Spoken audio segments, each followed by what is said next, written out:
मैंने 24 घंटे पहले भी आपसे ये कहा था कि जो खबर हम दिखाने जा रहे हैं हमारा सरोकार आपसे है।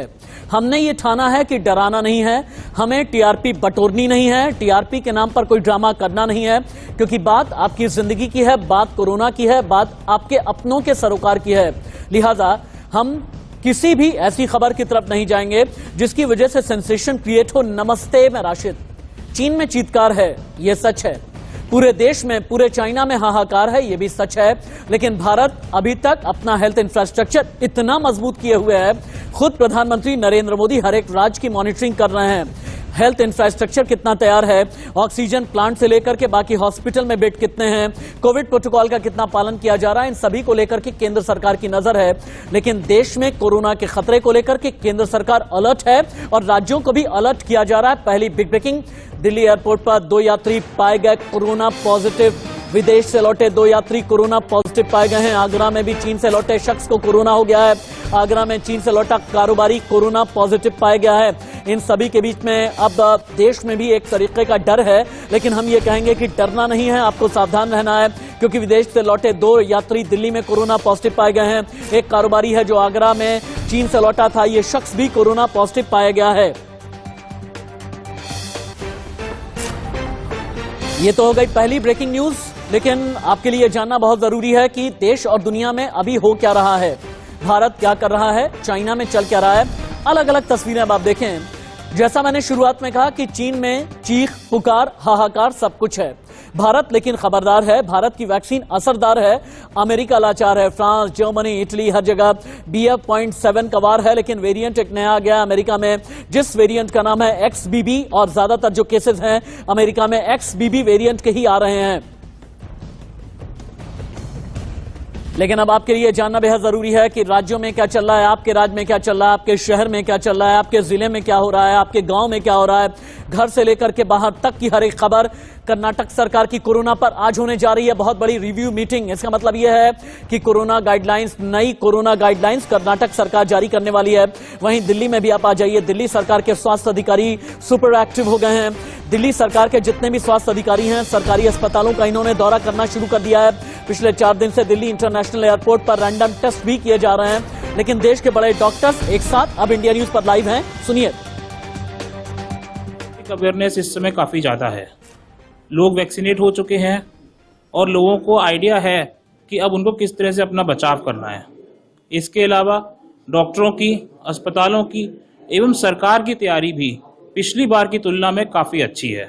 तो मुझे नहीं लगता कि इस बार का कोरोना उतना कुप्रभाव, उतना बुरा प्रभाव इस बार छोड़ पाएगा जितना उसने पिछली बार छोड़ा। अभी जो वायरस आ रहा है, जो कोविड का, अभी भारत ऑलरेडी जो डेल्टा वायरस के टाइम बहुत बड़ी कैजुअलिटीज हुई थी, बहुत ज्यादा बीमारी फैली थी, वैसी चीजें नहीं होंगी, क्योंकि ऑलरेडी भारत में हर्ड इम्यूनिटी आ चुकी है। और जिसकी वजह से और वैक्सीन की वजह से भारतवासी, भारत के लोग काफी तरह से इस वायरस को लड़ने के लिए इम्यून हो चुके हैं। चाइना में नया स्ट्रेन आया है ओमिक्रॉन BF.7, ये बहुत ज़्यादा वायलेंट नहीं है, फिर भी हमें सतर्क रहना है। कोविड एप्रोप्रिएट बिहेवियर को ध्यान में रखते हुए मास्क लगाना, प्रॉपर हैंड वॉश करना तथा सोशल डिस्टेंसिंग मेंटेन करना, बाकी कोई प्रॉब्लम नहीं है। जब तक राष्ट्रीय स्तर पर कोविड की टेस्टिंग नहीं बढ़ती है, तब तक कोविड मरीजों की संख्या का अनुमान लगाना मुश्किल है। जहां तक प्रकार की बात है, डेल्टा प्रकार जैसा यह प्रकार भी कितना घातक होगा, ये जब तक भारतीय परिप्रेक्ष्य में मरीजों की संख्या सामने नहीं आती, तब तक उनके लक्षणों के बारे में और किस तंत्र को प्रभावित करेंगे यह बता पाना मुश्किल है।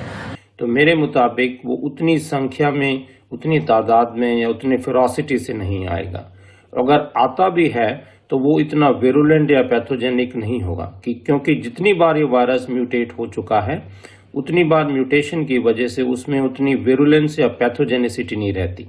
मोरओवर वी आर लकी कि हमारे पास एक हाइब्रिड इम्यूनिटी है, हमें नेचुरल इन्फेक्शन हो चुका है और गवर्नमेंट की अच्छी पॉलिसीज की वजह से most of us have had double vaccination. इस बार क्योंकि हमारी पहले की जो हमारे अनुभव रहे हैं और जो पहले हमने जो कार्य किया है at a national level, in the society जो वैक्सीनेशंस हुए हैं और जो प्रिकॉशंस हमको ली गई हैं और जो प्रैक्टिसेस हमने पहले की थी, like mask, wearing of mask है, मास्क का पहना, डिस्टेंस, सोशल डिस्टेंसिंग और साथ में सैनिटाइजेशन ऑफ हैंड्स, जो बेसिक ड्रिल्स हम लोग पहले करते थे वो हम लोग उसके अभी भी हम उसके यूज टू हैं, तो उसका फायदा हमको मिलेगा। 26 तारीख है ना, 4 दिन के बाद, लगभग 5 दिन के बाद में आप बड़े जश्न की तैयारी कर रहे होंगे, पार्टी की तैयारी कर रहे होंगे, लेकिन यहां पर एक बात मैं ये कहना चाहूंगा, आपकी जिंदगी से बढ़कर के पार्टी नहीं है, आपके अपनों से बढ़कर के पार्टी नहीं है। खुद भी घर के अंदर रहें और आपके अपने जो पार्टी की प्लानिंग कर रहे हैं उन्हें भी घर के अंदर ही आप रखें। ज्यादा शब्द खर्च नहीं करूंगा क्योंकि डॉक्टर कुश ओहरी और डॉक्टर ईश्वर गिलाडा ये देश के 2 जाने माने डॉक्टर्स हैं जिन्होंने कोरोना के हर एक वेव में हमारी और आपकी मदद की है और इंडिया न्यूज पर लाइव रह करके आपको क्या करना है क्या नहीं करना है, डूज एंड डोंट्स के बारे में बताया है। लेकिन पहले चलते हैं हम एक बार ग्राउंड जीरो, एक एक रिपोर्टर को मैं इंट्रोड्यूस कर देता हूं।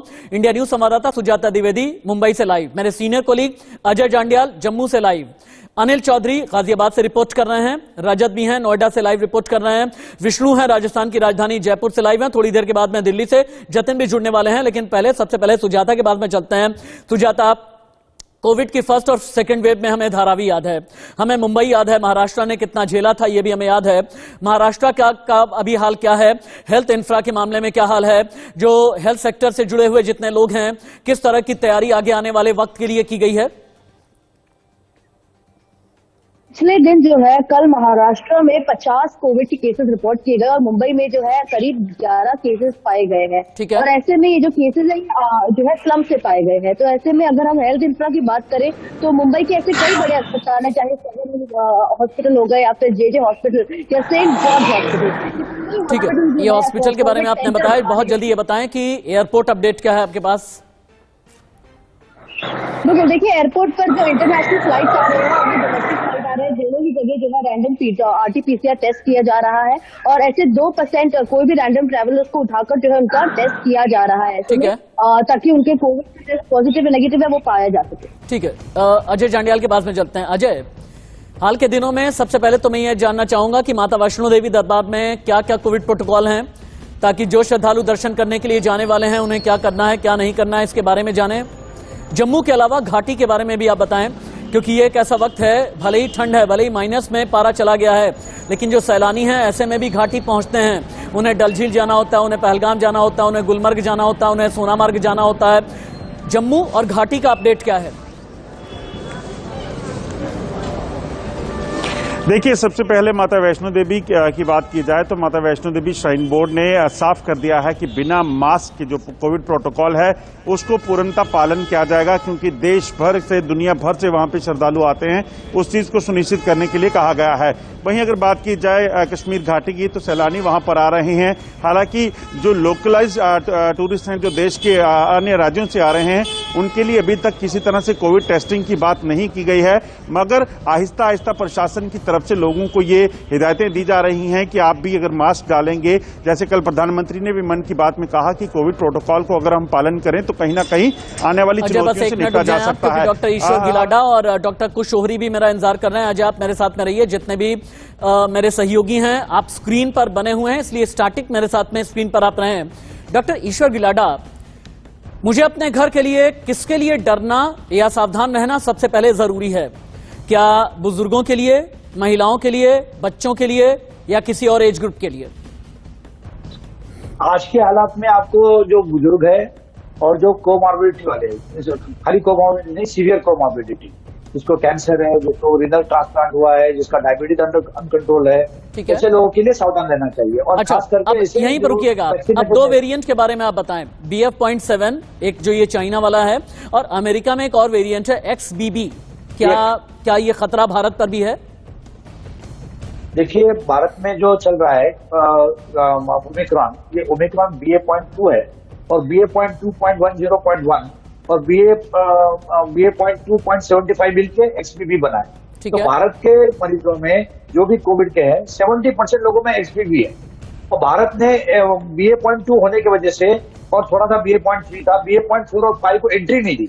सर, अभी एक जो बड़ी खबर आ गई है, इसलिए आपको रुकना पड़ रहा है। 27 दिसंबर को देश भर के स्वास्थ्य केंद्रों पर मॉक ड्रिल की जाएगी। ऑक्सीजन प्लांट और वेंटिलेटर को लेकर के अलर्ट जारी कर दिया गया है। राज्य सरकारों को कोविड के नए खतरे से आगाह कर दिया गया है। राज्य सरकारों को यह कहा गया है कि आप लोग मॉक ड्रिल करें। मॉक ड्रिल के जरिए ये पता चल जाएगा कि हमारा हेल्थ इंफ्रास्ट्रक्चर कितना तैयार है, कितना नहीं। मॉक ड्रिल के जरिए पता चल जाएगा कि अस्पताल कितने तैयार हैं। मॉक ड्रिल के जरिए पता चल जाएगा कोरोना बेड हमारे पास में कितने हैं। मॉक ड्रिल के जरिए ये पता चल जाएगा किसी भी इमरजेंसी से निपटने के लिए हमारा शहर या फिर हमारा प्रदेश या फिर हमारा देश कितना ज्यादा तैयार है। कोरोना को हराने के लिए आपको क्या क्या करना है, इसका एक सूत्र वाक्य फिर से मैं बताता हूं आपको। अगर आप रिकॉल नहीं कर पा रहे, फिर से मैं रिकॉल कराता हूं। अब तस्वीरें आप देखें। आपको सामाजिक दूरी का पालन करना है, भीड़ से बच करके रहना है, 2 गज की दूरी, मास्क अभी भी है जरूरी, बुजुर्ग सावधान रहें, पार्टी में जाने से बचें, सैनिटाइजर का इस्तेमाल करें, चेहरे पर मास्क आपके लिए मस्ट है, मैंडेटरी है, ये याद रखें आप। और मास्क है तो समझ लें कि आपके लिए आधा कवच ऐसे ही तैयार है। लेकिन डॉक्टर कुश ओहरी, मैं उस कवच का क्या करूं, क्योंकि अलग अलग तरह के कवच हमें बताए गए थे पिछले 2 सालों में। अगर कोरोना हो गया है, एंटीबॉडीज डेवलप हो गई हैं, ये कवच है। अगर मैंने वैक्सीनेशन करा लिया है तो मेरा कवच तैयार हो गया है। अगर बूस्टर डोज ले लिया है तो मेरे लिए एडिशनल कवच तैयार है। क्या वाकई में भारत का कवच तैयार है? क्या भारत में कोई हाइब्रिड इम्यूनिटी जैसी चीजें हैं? देखिए, एंटीबॉडी बॉडी में बनती हैं जब आपको ऑलरेडी इन्फेक्शन हो चुका हो कोविड से, और वैक्सीनेशन से भी एंटीबॉडीज की डेवलपमेंट से इम्यूनिटी जरूर बढ़ती है, लेकिन ये आपको कंप्लीटली सेफगार्ड नहीं करती हैं दोबारा नए इन्फेक्शन से।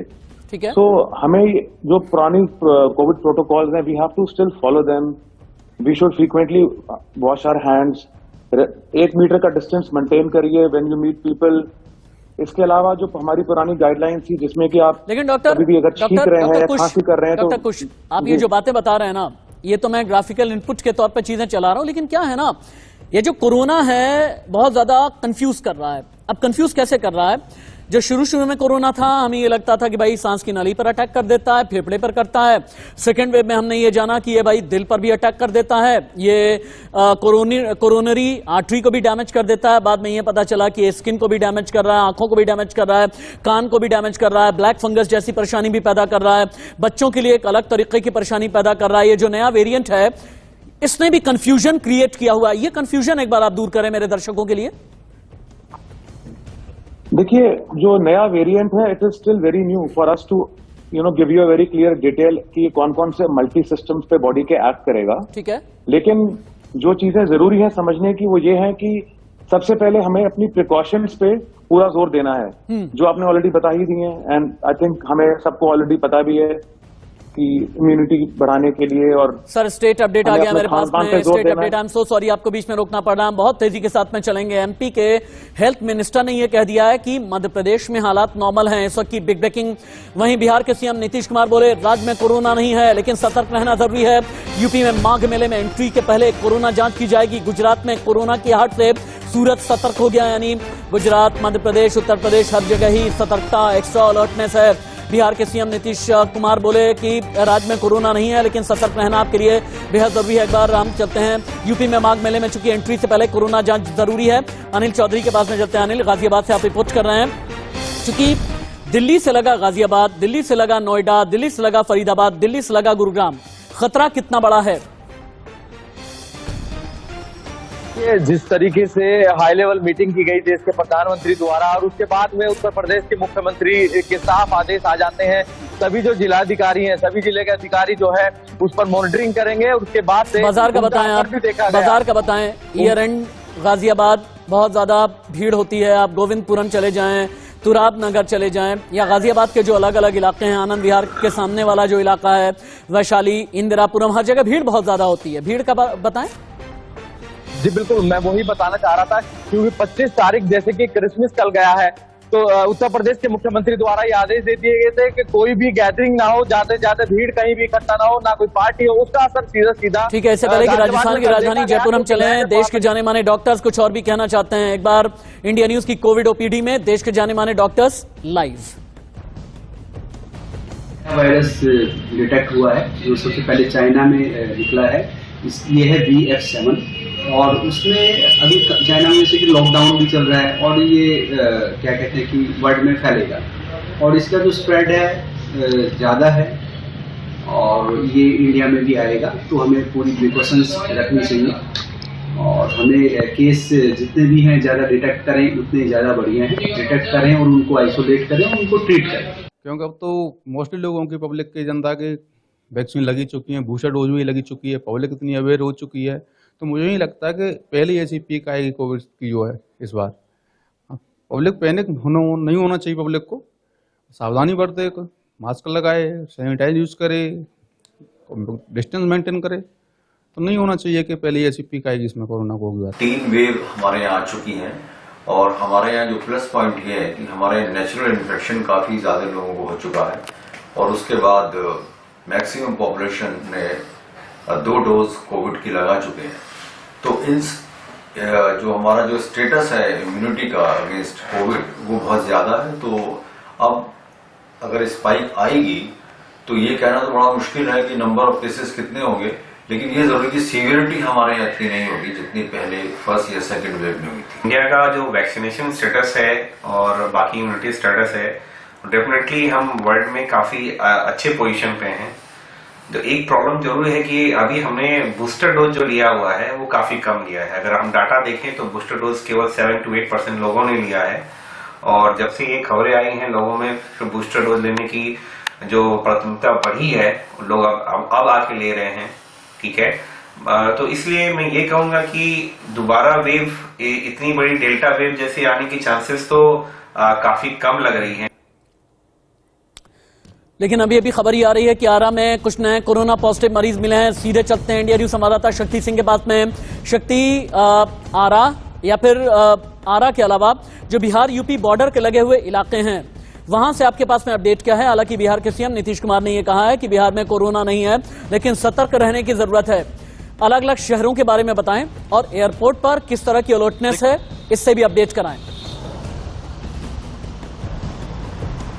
देखिए, मुख्यमंत्री नीतीश कुमार ने कहा था कि बिहार में जो है कल कोई कोरोना के मरीज नहीं है। और फिलहाल लेकिन आपको बता दें एक बड़ी खबर जो है गया से आ रही है, जहां पे 4 विदेशी पर्यटक थे जिनका RT-PCR टेस्ट जो है वो पॉजिटिव पाया गया है। और आपको पता है कि जो चारों विदेशी पर्यटक है तो इंग्लैंड और थाईलैंड से जो है गया आए थे और गया में जो है दलाई लामा का कार्यक्रम चल रहा है और इस कार्यक्रम में जो है तकरीबन 50,000 से ज्यादा संख्या में जो है विदेशी पर्यटक हर साल आते हैं। और 29, 30 और 31 आ गया है। इंडिया न्यूज की रिसर्च टीम ने यह बताया है दुनिया में 3 साल में 66 करोड़ से ज्यादा कोरोना केस आए हैं।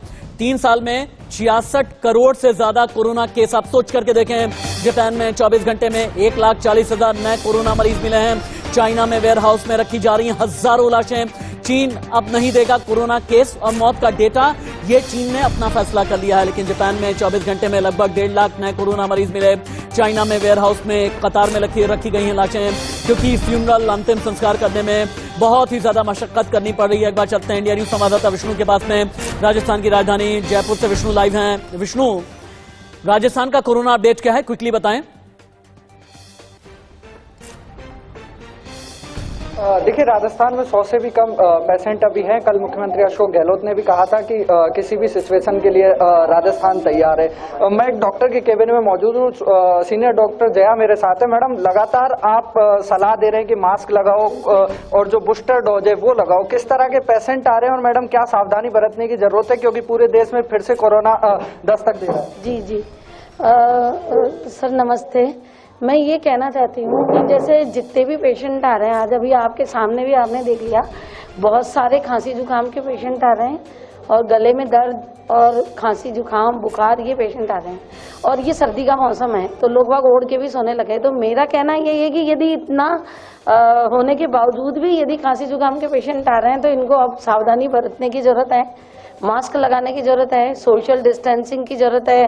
वही जो हमने पहले कोविड के प्रोटोकॉल जितने भी बड़े डॉक्टर्स हैं वो इंडिया न्यूज पर लाइव हैं, इसलिए मैंने कहा था ये कोविड लाइव ओपीडी है, इसमें आप जरूर हमारे साथ में रहें। डॉक्टर ईश्वर गिलाडा के पास में चलते हैं। डॉक्टर ईश्वर गिलाडा, आज से लगभग 2.5 साल पहले मैं जब टीवी में बैठ करके यूं ही शो किया करता था ना, कई डॉक्टर ये कहते थे कि भारत में हर्ड इम्यूनिटी क्रिएट हो जाएगी। हर्ड इम्यूनिटी तब क्रिएट हो जाएगी या तो 70% लोगों को कोरोना हो जाए, वो रिकवर कर जाएं, या फिर 80% वैक्सीनेट हो जाएं। क्या भारत में ये हर्ड इम्यूनिटी क्रिएट हुई है या फिर नहीं? अगर क्रिएट हुई है तो ये कितने बड़े रक्षा कवच के तौर पर काम करेगी और भारत में कोरोना पैंडेमिक से एंडेमिक कब बनेगा? आपने बहुत अच्छा सवाल किया और ये सभी के जहन में ये सवाल होगा। हर्ड इम्यूनिटी जब स्टार्टिंग में हम डिस्कस करते थे तो ये पता नहीं था कि कितने परसेंट में हर्ड इम्यूनिटी आएगी, 60%, 65, 70, 75, तो वो परसेंटेज बढ़ता गया। लेकिन हुआ क्या, हमारे देश में 90% लोगों को इन्फेक्शन हो चुका है, पहले दौर में, दूसरे दौर में, तीसरे दौर में, या किसी को कई बार हुआ है। और 10% जिसको हुआ नहीं है वो एक तो झूठ बोल रहे हैं या उनको पता नहीं। तो ऑलमोस्ट 100% लोगों को इन्फेक्शन हुआ है, 90% तो मान के चलिए। ठीक है। 75% of the population Dabali vaccinated है, जिसकी वजह से हमारे पास हाइब्रिड इम्यूनिटी है। तो हमारे पास हर्ड इम्यूनिटी ऑलरेडी है। लेकिन हर्ड इम्यूनिटी का क्या होता है कि आज के जो वेरिएंट्स है उन वेरिएंट को, जैसे alpha, beta, gamma, delta, epsilon, ये जितने वेरिएंट है उनको झेल लेगा। आपने ओमिक्रॉन को छोड़कर कोई नया वेरिएंट मुझे रिकॉल आएगा, करा दिया कि अलग अलग जो वेरिएंट हैं, अल्फा, बीटा, गामा, डेल्टा, और डेल्टा ने ही सबसे ज्यादा भारत में तबाही मचाई थी। इसलिए मैं डॉक्टर कुश आपसे ये जानना चाहूंगा, जो डेल्टा से तबाही मची, डेल्टा वेरिएंट जितना खतरनाक था, क्या इतना ही खतरनाक XBB है? क्या इतना ही खतरनाक BF.7 है? क्या इतना ही खतरनाक BF.12 है? देखिए अभी मैं जैसे पहले भी बोल चुका हूँ कि अभी बहुत अर्ली स्टेज है, तो इस टाइम पे बताना कि ये कितना खतरनाक है मुमकिन नहीं है, लेकिन खतरा बिल्कुल कायम है। डेथ हो रही है चाइना में, patients are losing their life. So जो प्रोटोकॉल्स हमने पहले भी डिस्कस किए थे वही फॉलो करने हैं। ओके सर, मुझे ब्रेक लेना है, लेकिन बहुत जल्दी अजय जांडियाल से एक छोटा सवाल। अजय, पिछले सेशन में आपने जम्मू अपडेट दिया था, घाटी के बारे में बताएं। चलिए, अजय जांडियाल मेरे साथ में नहीं है। जितने भी कुलीग थे, बहुत बहुत शुक्रिया। डॉक्टर ईश्वर गिलाडा, डॉक्टर कुश ओहरी, दर्शकों की तरफ से खास शुक्रिया अदा करना चाहूंगा, हमें डूज एंड डोंट्स बताने के लिए, हमारी जिंदगी के बारे में बताने के लिए, हमें सही राय, सही मशवरा देने के लिए, हमें सही तरीके से गाइड करने के लिए। एक छोटा सा ब्रेक, याद रखें 2 गज की दूरी, मास्क है जरूरी, ये आपके लिए सूत्र वाक्य है अगर कोरोना से बचना है तो।